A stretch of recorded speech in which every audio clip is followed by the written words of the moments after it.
going on, guys? Got a solo drill for you here today. We're going to talk about it and get into a little series about cartwheel pass and some things that you can do with the cartwheel. We've done cartwheels before in the warm-up, so you should all know how to do them, but if not, I'm going to demonstrate a simple cartwheel and then talk about some ways to manage that cartwheel and how to enter the cartwheel when you're actually with a partner or you're rolling with somebody. In class, it's common that I refer to them as the yes cartwheel because I want a lot of action. I want the legs coming open like a Y. That's your yes cartwheel. So when you're in the air, your legs should be wide open. What that's going to do is put you in the mindset that your hip position's in the right spot, legs are in the right spot, your hands are in the right spot, and just getting the overall technique and balance down. I usually draw a line on the ground. I have a line here. I'll put my right foot. That's my entry point. Now my right hand is the next thing that goes next to my right foot.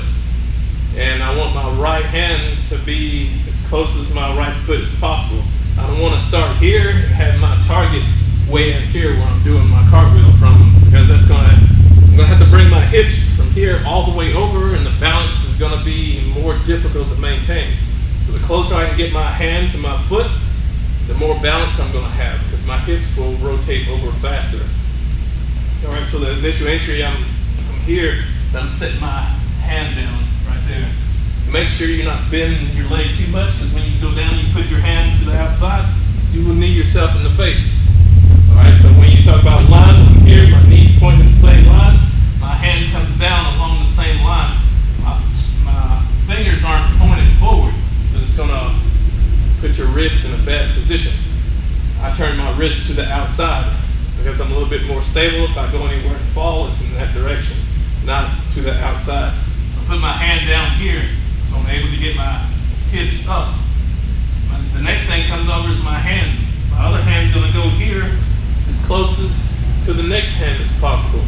Because again, I'm looking for balance. The closer my hands and feet are together, the more balance I'm gonna have. So I look to put my hand down, my second hand comes down, my other leg comes over, and I'm in an area this small where I'm rotating over and I'm landing.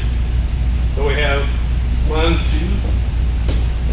and it's a small area. I'm not covering a big circle.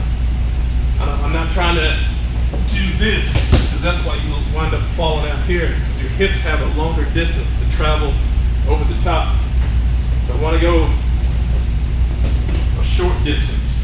That's going to help my balance, my position. If I need to switch directions in the air, and I get up here, I can switch.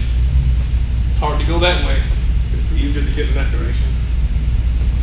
So if you need to have a line, probably don't want to try this in your living room, outside somewhere, or garage. Make a line. 1, 2, 3, 4, landing close together. We'll do one more. And make sure you do them in the other direction. Same direction, so you can go left or right. Take that, 10,000 reps, cartwheel.